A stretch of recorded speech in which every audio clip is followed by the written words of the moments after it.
Remember this tool pouch? I made this a while back for all of my sewing tools, but after using it for 4 months, That's where you were? my tools keep going missing due to the overly large pockets. And don't even think about adding just one scissor to it. The pouch has poor balance, much like me.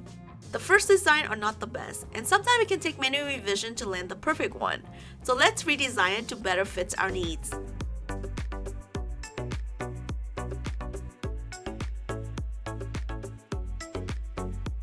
One of the reasons why it is terrible at balancing could be related to interfacing. This is why I end up with so many interfacing. Can't have one side that fits all. I ended up using Pellon 71F for the main compartments and A09 for the pockets and handle. Pellon 71F is a thick, heavy interfacing, so using it for all parts would not be ideal, especially when sewing on a domestic sewing machine.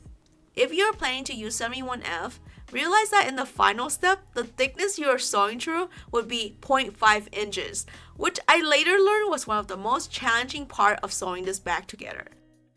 After some struggle with my sewing machine, I finally got it to work. Although I don't recommend it, it was really a struggle. I almost hand stitched, but then even when I hand stitched, I couldn't get my needle to go through. That's how thick this part is. It also wasn't fun to turn the bag right side out either. I ended up ripping one of the linings. Luckily for me, it was at the bottom. I went with a natural canvas collar for the interior of the bag to easily spot the bright color tools. A handle is added to easily carry the bag. The issue here is that I made it a little too short. A redesign was required to add a few inches. Several small and medium pockets for the small tools.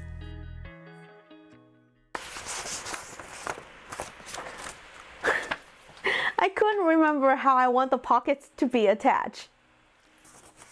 This is pocket 1, this is pocket 2, and this is pocket 3. Pocket 2 will sit over pocket 1, so there's 2 of these. Pocket 3. Confused? Let me explain. The exterior of the bags will have 4 pockets. Large for scissors, medium for medium-sized tools, and 2 different small sizes for the tiny little ones. And they are all laid out like this. The large pockets were added later after I realized the scissors stick out too much in the medium pockets.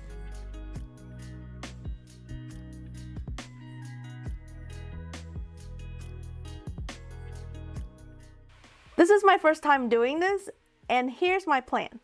I'm gonna sew along the side here and here like this, and then to secure it and close off the bottom here, I'm going to push this flap to the other side and then sew it across this way.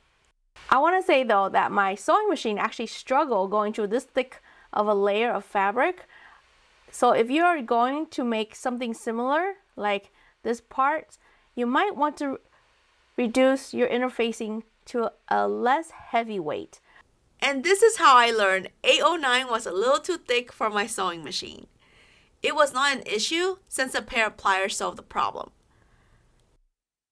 I plan to close up the small side pocket at the bottom like this until I realize.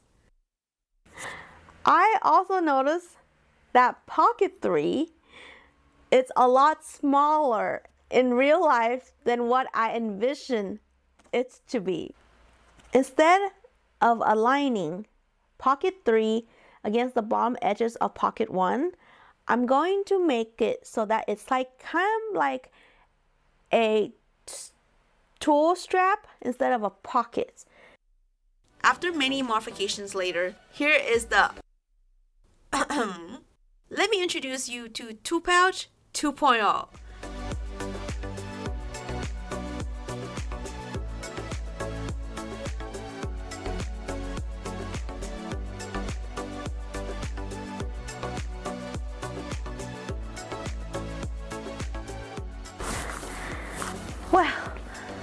Well, that was easy, wasn't it?